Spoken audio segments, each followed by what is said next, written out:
ഞാൻ സഫയുടെ ലാസ്റ്റത്തെ YouTube video ഉണ്ടായിരുന്നു, ലാസ്റ്റ് അല്ല ഫസ്റ്റത്തെ യൂട്യൂബ് വീഡിയോ.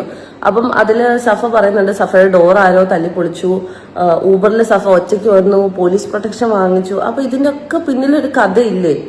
ഇതിന്റെ ഒക്കെ പിന്നിലൊരു കിടപ്പുവശം ഉണ്ടല്ലോ, കിടപ്പിന്നാണല്ലോ എല്ലാം തുടങ്ങിയത്. അപ്പൊ ഞാൻ അത് ഇടുന്നതാണോ അതോ സഫ ഏറ്റു പറയുന്നതാണോ നല്ലത്? കാരണം എനിക്കിതിങ്ങനെ വലിച്ചു നീട്ടാൻ താല്പര്യമില്ല.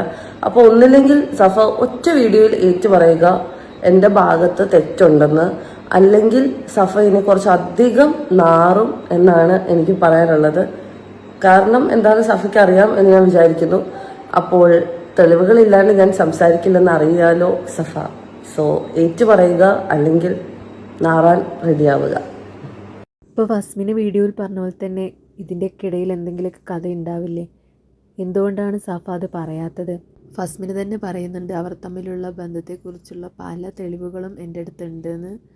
ഉറപ്പായിട്ട് ഞാനത് വിടുമെന്ന് അവൾ പറയും. ഈ ഒരു സാഹചര്യത്തിൽ സത്യം എന്താണ് എന്ന് സഫ തന്നെ പറയുക, അതാണ് ഏറ്റവും ബെറ്റർ.